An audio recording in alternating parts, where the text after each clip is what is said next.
Being the eldest son means you get everything, right? Everyone's stunned by my brother-in-law's wife's comment. She had always insisted that being the eldest son was important, but this was too much. Just as I was about to reply, my brother-in-law spoke up. My name is Sophia. I'm a 32-year-old working housewife. I got married to my husband Owen just last year. We've known each other since elementary school, but our relationship was far from expected. We'd usually argue whenever we met, but during our college years, he confessed his feelings to me. Embarrassed, he scratched his cheek as I looked at him in surprise. I initially turned him down, but from that point on, I started thinking about him more. Half a year later, I was the one confessing to him. We dated for about 5 years after that. We went to tell his parents about our marriage. I was warmly welcomed. My, you must be Sophia. Owen has told me so much about you. It's such a pleasure to finally meet you today. Owen told me you're his first love. We're so happy to have someone like you as a part of our family. Well, I was pleased to hear this from my parents-in-law. Owen looked flustered next to me, his secret laid bare. The fact that I was his first love was news to me. The thought made me feel ticklish and happy. I whispered this to Owen and he turned bright red with embarrassment. The meeting ended on a positive note. Owen has a brother who is already married. We planned to meet them around the end of the year, so we headed home.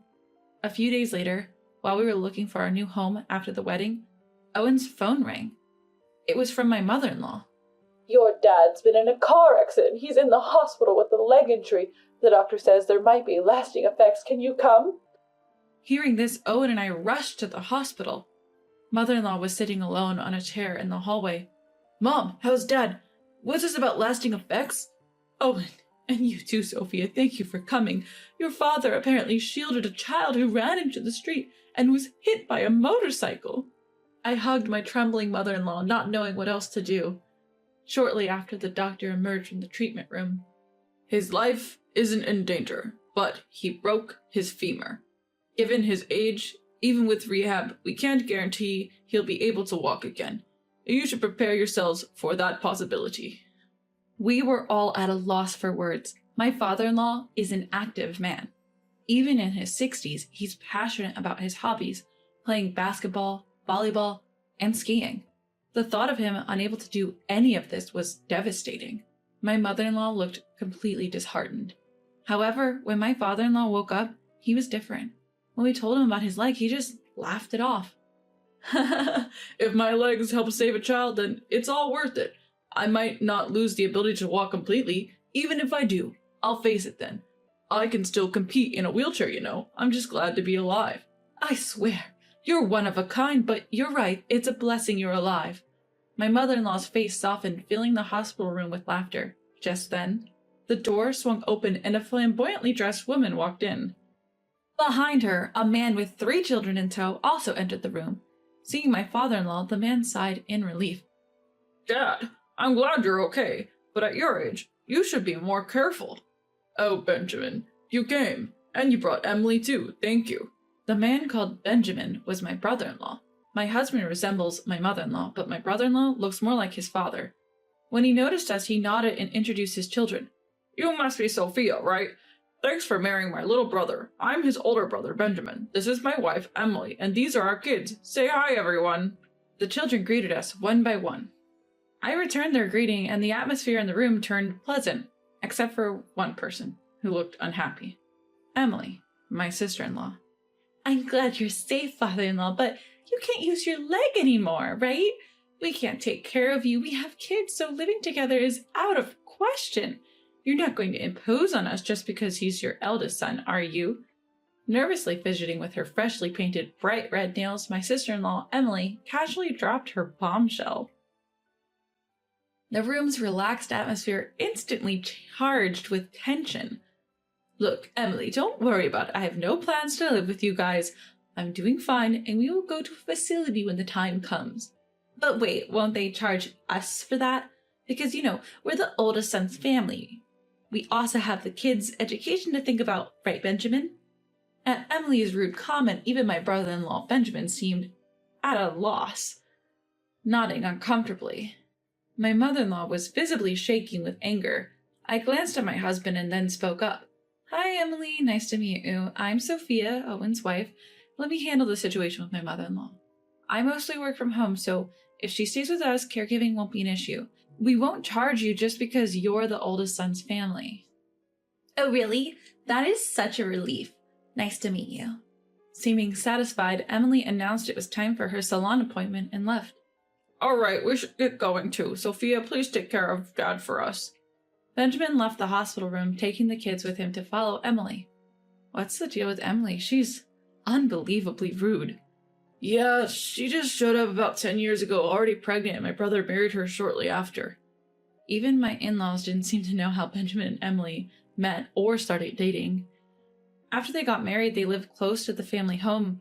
They'd drop their kids off and go out. But whenever they were asked for a favor, Emily always refused, complaining about them being the oldest son's family. But when it suited her, she emphasized that point. Mother-in-law, father-in-law, I wasn't speaking on impulse earlier. Owen and I discussed this on the way to the hospital. Right, Owen? Exactly. Sophia suggested it. We haven't settled on a place yet, and a house next door just went on the market. We're thinking of buying it and building a home that accommodates both families. It'll be accessible for you, and we'll cover the costs. Both my mother-in-law and father-in-law were delighted with our proposal. We quickly moved to secure the land. Luckily, both of us have stable income, so we passed the financial check easily. Soon after, we began plans to demolish the existing home and build a new two-family house. I suggested a design where we share the kitchen and water facilities. However, mother-in-law had some reservations. If we do that, selling the house later could be a hassle, or so I've heard. When we're gone, you won't need both parts of the house, right? It's better to have the option to rent it out. Also, we'll contribute financially, half of the down payment and half of the remaining mortgage. Put it under both Owen and Sophia's names. Owen will inherit it after us anyway, so it makes sense to keep it in both names. That way it won't be a part of any inheritance issues. Grateful for mother-in-law's thoughtfulness, we decided to build a fully separate duplex. While it was under construction, we stayed in an accessible condo. Living with parents-in-law was surprisingly stress-free, and every day was enjoyable. Just a few days before moving into the new house, brother-in-law's family showed up unannounced at the condo to visit father-in-law. Brother-in-law's wife, making herself comfortable, commented while sipping the tea I made. Hey, mother-in-law, isn't this a bit much? The house is a fully separate duplex, right? I've considered the same thing. What are you talking about? Sophia and Owen are building this for us. We have no plans to live with you now or in the future. You can't handle caregiving tasks anyway, so don't worry about it. Mother-in-law's explanation didn't seem to satisfy brother-in-law's wife. Not hiding her dissatisfaction, brother-in-law's wife started voicing her thoughts. Look, in the end, Benjamin will inherit the family home, right? Then it's obviously better if we live there from the start, and 5 bedrooms for just Owen and Sophia is excessive. We have 3 kids, and it would be just right for us. Our current place is too cramped, so it'd be a big help, right? So we'll take the left side and mother-in-law can have the right side. By the left side, brother-in-law's wife meant the part we were supposed to live in.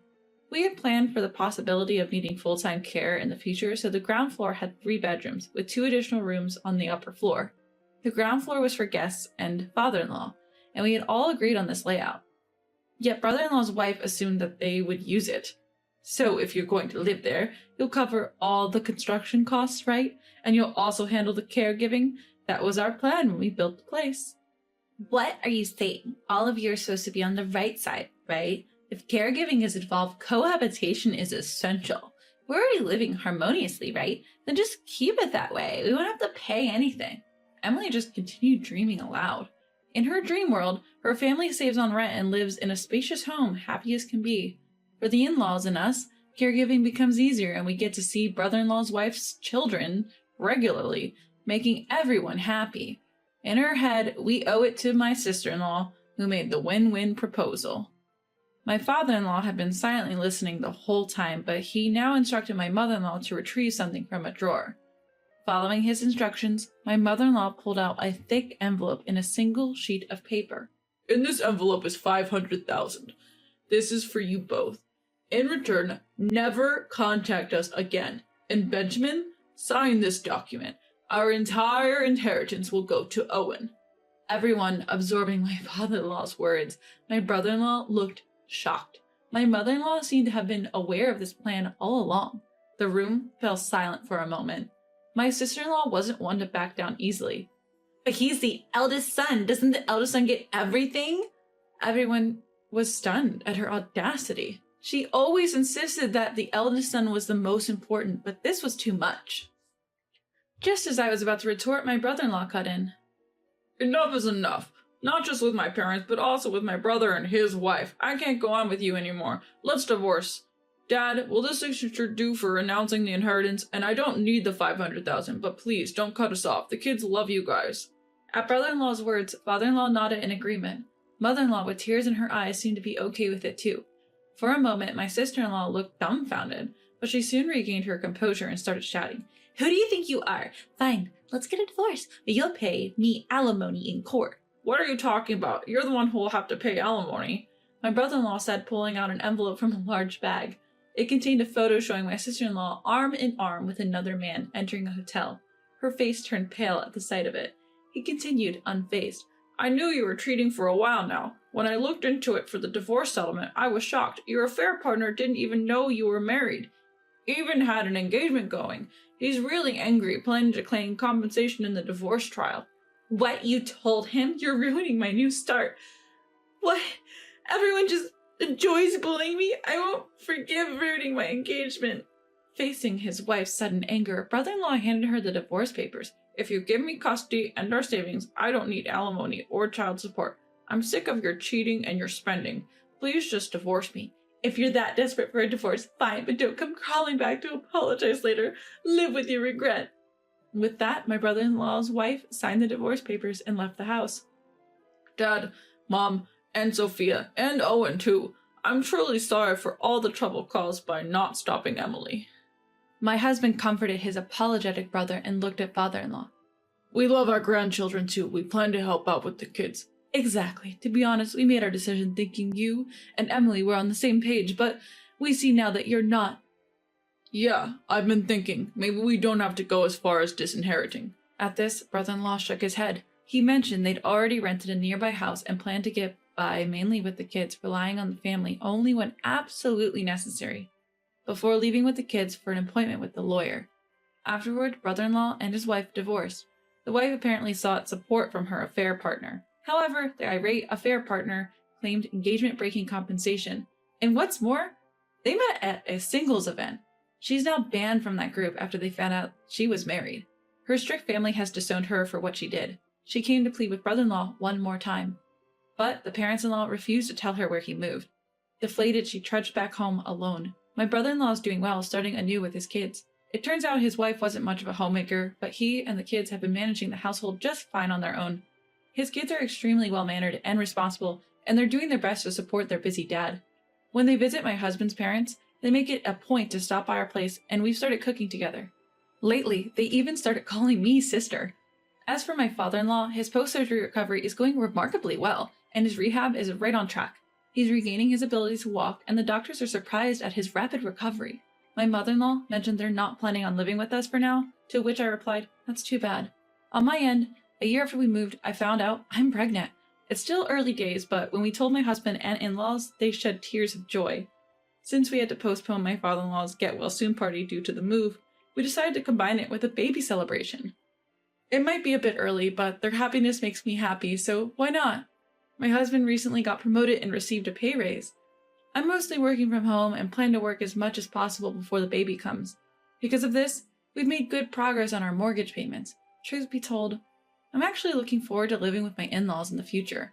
When I shared this with my mother-in-law, she got teary-eyed and thanked me, which made me a bit bashful. We're all looking forward to welcoming this new life into our family, and I can't wait for all the joy and liveliness the future holds for us.